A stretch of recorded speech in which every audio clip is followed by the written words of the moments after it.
मुद्दे की बात है, मुद्दे पे आइए। लोहार की जनता को 10% आरक्षण चाहिए। अब हम लोगों को एक सरकार जो है से आरक्षण देते हैं, दूसरा से हटा देते हैं। हम आरक्षण था तो हम लोग फॉर्म भरे, जब ज्वाइनिंग लेटर आया तो हम लोग को आरक्षण से हटा गया। फिर चिराग पासवान जी हम लोग को बोले कि आप हमको जिताइए, उसके बाद जब हम कैबिनेट में आएंगे तो हम आप लोग का मदद करेंगे। 10 कदम हम चले हैं, लेकिन अब हमारे चिराग पासवान को 1 कदम चलना होगा। लोहार समाज ने जाति जनगणना में हिस्सेदारी ही नहीं लिया।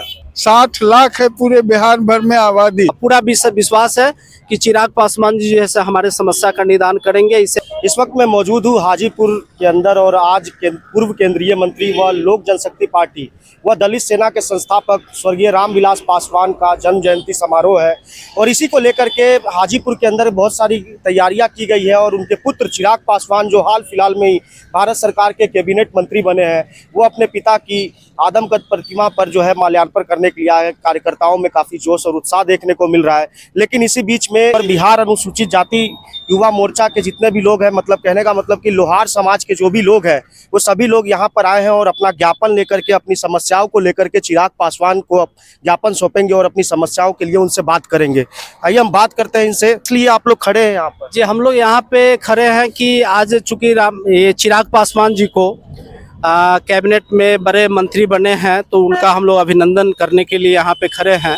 साथ में हमारे समाज की समस्या है, जो अनुसूचित जनजाति का मामला है, जो पहले हम लोगों को मिल रहा था, फिर सुप्रीम कोर्ट की वजह से हम लोगों को चूंकि जो आरक्षण जो हमारा था वह ख़त्म कर दिया गया, तो पुनः फिर उसके लागू करने के लिए हम लोग एक प्रयास कर रहे हैं, जिसमें चिराग पासवान जी से भी हमारी बात पहले भी हुई थी और वो मदद किए थे और वो बोले भी हैं कि हम जब हमारी सरकार बनेगी, हम जब मंत्री बनेंगे तो हम आपका काम कर देंगे। तो इसीलिए हम लोग सामाजिक मुद्दा के लेके, अनुसूचित जनजाति आरक्षण के लेके हम लोग यहाँ पे हैं और उनको ज्ञापन भी हम लोग देंगे और उनको हम लोग सम्मानित भी करेंगे। तो सबसे पहले ये बताइए कि सिर्फ लोहार समाज के लिए आप कर रहे हैं या पूरी अनुसूचित जाति जनजाति के लिए? हमारा जो मामला है वह चूंकि हम लोहार जाति से हैं, तो प्राथमिकता तो हमारा पहले है कि हम जिस जाति से हैं उसके लिए।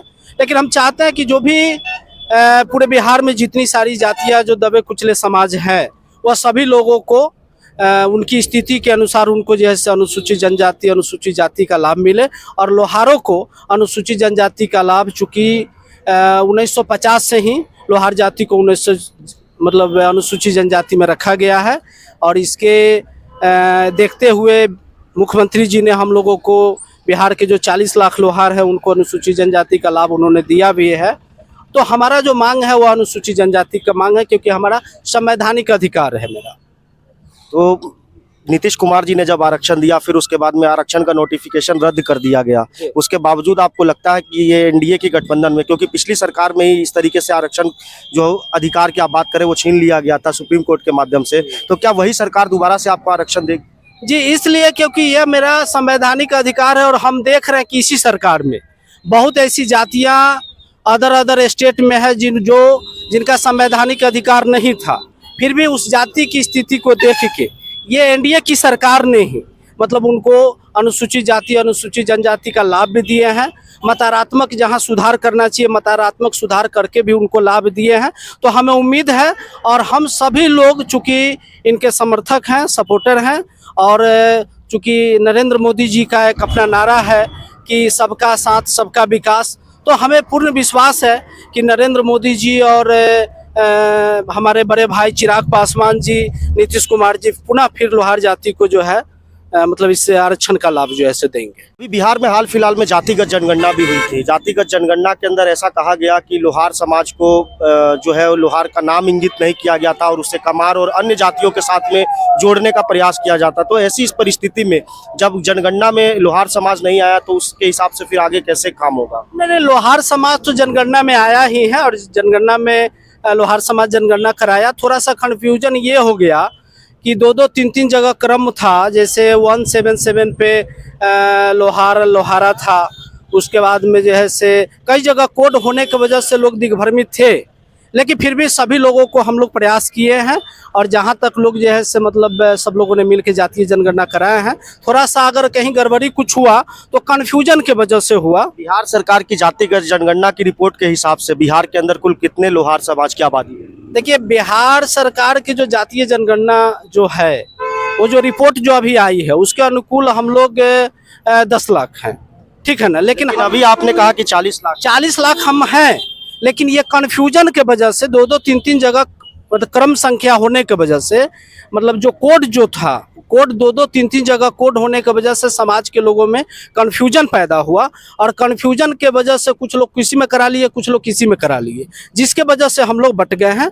लेकिन हमारी जनसंख्या मूल रूप से आज अगर सरकार अगर पुनः फिर जनगणना कराएगी तो हम 40 लाख हैं, ये मेरा दावा है बिल्कुल। अगर अदर स्टेट की मैं बात करूं, राजस्थान, उत्तर प्रदेश या हिमाचल या अन्य किसी भी जगह पे, तो वहाँ पे लोहार जो है वो टाइटल, कुछ लोग टाइटल का भी डिफरेंस होता है, कुछ विश्वकर्मा लगाते हैं, इसके अलावा अलग अलग जाति उपजाति में भी उनका नाम पांचाल भी लगाते हैं। तो इस तरीके से तो ऐसे में कैसे एक स्पष्ट गणना निकलेगी कि कितनी संख्या है, इसके बारे में कुछ बताइए। देखिए, हम लोग जो जितने दिनों से हम लोग जो काम कर रहे हैं, हमारा चूंकि जो लोहारों का है कि जो मूल रूप से जो लोहा का काम कर रहा है, ठीक है ना, तो हम लोग के बाप दादा पूरा हम लोग खतियान से हम लोग आ रहे हैं कि खतियानी हम लोग लोहार हैं, और हमारे बाप दादा जो है से शुरू से मतलब लोहे का काम करते रहे हैं, और हम मूल रूप से हम जो है से लोहार हैं, और हमारा खतियान में भी है। और जो गजट है भारत सरकार का 1950, 1956 और 76, उसमें भी हम लोग जो है से अंकित है। इतनी कम जनसंख्या होने के बावजूद मैंने अपने निजी तौर पे देखा है कि बिहार में तरह तरह के लोहार के भी संगठन हैं, और इसके अलावा अलग अलग भागों में बटा हुआ है, सब अपनी मांगों को अलग अलग लेकर के जाते हैं। तो क्या ऐसा नहीं होना चाहिए कि सभी समाज एक जगह एकजुट होकर के अपनी मांगों के लिए, अधिकार के लिए लड़े? बिल्कुल बिल्कुल ऐसा ही होना चाहिए, और हम सभी लोगों से प्रयास कर भी रहे हैं, क्योंकि मांग हम सब लोगों का एक ही है, बशर्ते सब लोगों का अपना अपना तरीका अलग है। हम लोग संवैधानिक रूप से हम लोग चलते हैं। दूसरी चीज है कि हम लोग चाहते हैं कि देखिए, देश जो है वह संविधान से चलता है, जबरदस्ती से नहीं चलता है। विपक्ष कहती है कि संविधान को खतरा है एनडीए गठबंधन की सरकार से। नहीं, ऐसा कुछ नहीं है, ऐसा कुछ नहीं है कि मतलब संविधान से खतरा है, ऐसा तो हम लोग कुछ नहीं देख रहे हैं। और अगर इस हाल फिलहाल में बिहार सरकार का भी एक जो है वो रद्द कर दिया गया, हाई कोर्ट का नोटिस आया। देखिए, वो तो कोर्ट का मामला है, अब कोर्ट चूंकि क्या मतलब ये करेगी, वो तो हम उस लेवल की बात हम नहीं करेंगे। लेकिन हम हमारे समझ से कहीं ये सरकार चूंकि आरक्षण विरोधी नहीं है, आरक्षण का लाभ सरकार दी है, और बहुत सारे राज्यों में बहुत जाति को जैसा आरक्षण का लाभ दी है, इसीलिए हम तो ऐसा नहीं कहेंगे। हाजीपुर की अगर मैं बात करूं तो यहाँ से केंद्रीय मंत्री नित्यानंद राय भारतीय जनता पार्टी के अध्यक्ष भी रहे, अभी केंद्र में बड़ी भूमिका निभा रहे हैं। उसके अलावा अवधेश सिंह यहाँ के विधायक, और अन्य जो जगह जिस जगह पे आप है, यहाँ से कई कैबिनेट मिनिस्टर, अभी उपेंद्र कुशवाहा को भी राज्यसभा भेजने की तैयारी है, मंत्री भी बनाया जा सकता है। तो इतने तमाम दिग्गज नेताओं के बावजूद लोहार समाज अपने अधिकारों से वंचित है। इसके पीछे क्या कारण हो सकता है? नहीं कुछ मतलब उस पर विशेष कुछ कहना चाहेंगे, लेकिन आपको ये पूरा भरोसा है कि चिराग पासवान हाँ, पूरा विश्वास है कि चिराग पासवान जी जो है हमारे समस्या का निदान करेंगे। इससे पहले भी हम लोग मिले थे, तो चिराग पासवान जी, वो जो किरण रिजिजू जी जो कानून मंत्री थे, उनसे भी मिले थे, और उनके द्वारा काफ़ी पहल किए थे। फिर दूसरी बार भी हम मिले वहाँ पे दिल्ली में हम लोग मिले, तो काफ़ी मदद किए। और इनसे हमको पूर्ण विश्वास है कि जो हमारे लोहार, जो बिहार के जो 40 लाख लोहार है, इसका कल्याण चिराग पासवान जी से होगा। और चिराग पासवान जी आरक्षण के सपोर्टर हैं, और बहुत लोगों का भला किए हैं, जमीनी नेता हैं, चूँकि इनके पिताजी भी जमीनी नेता थे, और ये भी जमीनी नेता है, इसलिए गरीबों का और असहाय लोगों का विशेष ख्याल रखते हैं। इसलिए हमें भी बहुत उम्मीद है, और उम्मीद के साथ हम सब लोगों ने मिलकर इनको शुरू से हम लोग समर्थन करते आए हैं, और समर्थन है और समर्थन रहेगा। सर, लोहार समाज अपने अधिकारों को लेकर के लगातार लड़ाई लड़ रही है, और चिराग पासवान और रामविलास पासवान का इतना करीबी होने के बावजूद अधिकारों से वंचित रखा जा रहा है। तो क्या लगता है कि चिराग पासवान जब अब कैबिनेट में मिनिस्टर बने हैं, तो क्या लोहार समाज की समस्या का निदान होगा? देखिए, चिराग पासवान जी ने कहा है कि हम बैठ करके, सुनील जी से भी कहा है कि हम बैठ करके लोहार समाज के समस्याओं के प्रति एकदम से लड़ाई लड़के निर्णायक दौर तक पहुंचाएंगे। लेकिन जहां तक की बात करें तो बिहार सरकार का एक नोटिफिकेशन भी अभी रद्द कर दिया गया था। उसके अलावा लोहार समाज को आरक्षण भी मिल रहा था, लेकिन सुप्रीम कोर्ट में मामला जाने के बाद में अब उसको वंचित कर दिया गया। ऐसे में ये कोशिशें लगातार जारी है, लेकिन उसके बावजूद सफलता नहीं मिलती। देखिए, ये मामला भारत सरकार का है। भारत सरकार में जब तक लोकसभा में बिल नहीं लाएगा वह भारत सरकार, तब तक कुछ भी नहीं होने वाला है।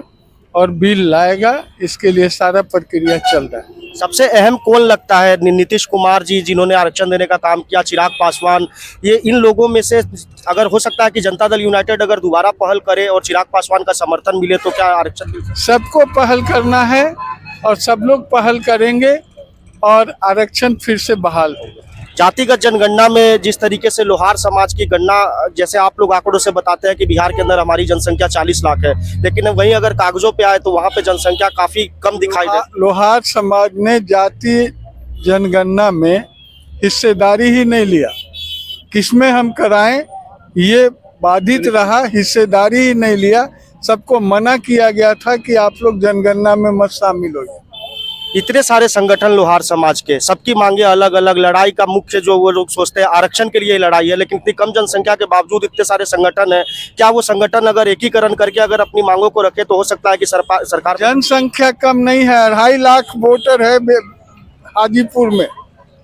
जनसंख्या कम नहीं है, 60 लाख है पूरे बिहार भर में आबादी, और उसके अनुसार वो पूरा का पूरा लड़ाई का पूरा तैयार किया जा रहा है। फिर इस पर लड़ाई शुरू किया जाए। बिहार के अंदर महिलाओं को हर चीज में अधिकार में पुरुषों की तुलना में बराबर का अधिकार दिया गया है, लेकिन आपके समाज की अगर मैं बात करूं तो उनको जो आरक्षण की लड़ाई आप लोग लड़ रहे हैं उससे वंचित किया गया। एक महिला होने के नाते आप क्या सोचती है, सरकार को क्या लोहार समाज का आरक्षण? लोहार समाज को आरक्षण मिलना चाहिए, उसका अधिकार है, उनको मिलना चाहिए। उनका अधिकार से कोई वंचित नहीं कर सकता है। अब महिला हो चाहे पुरुष हो, बराबर हिस्सेदारी मिला है तो आज हम आपके सामने खड़े हैं। दोनों महिला पुरुष दोनों खड़े हैं अपने हिस्सेदारी के लिए, इसमें कोई खोट नहीं है।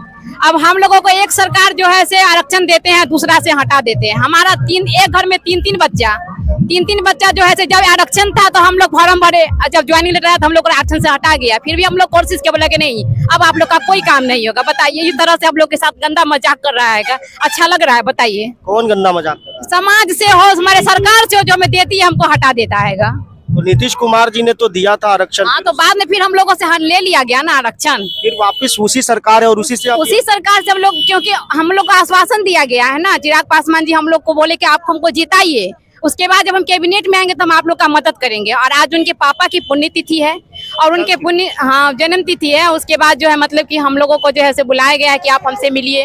हम लोग आज से उनकी पुण्यतिथि चाहे जन्म तिथि पर जो हम जो लोग हार्दिक शुभकामना जीत किए और देना चाहते हैं। और अपना मुद्दा जो है, हमारी समस्या जो है, उनको मैं कहना चाहती हूँ कि आगे हम लोगों ने 10 कदम चलाए उनके जिताने के लिए। हम लोग ने रात भर मेहनत किए हैं। पूरा वैशाली जिला का लोहार 1 मिनट नहीं सोए हैं कि हमारे चिराग पासवान को ही वोट मिलना चाहिए, क्योंकि वे हमारे गरीबों के नेता है। हमारा हाल और दुख वही समझेंगे, इसलिए हम लोगों ने उनका साथ दिए हैं। 10 कदम हम चले हैं, लेकिन अब हमारे चिराग पासवान को 1 कदम चलना होगा। मुद्दे की बात है, मुद्दे पे आइए। लोहार की जनता को 10% आरक्षण चाहिए।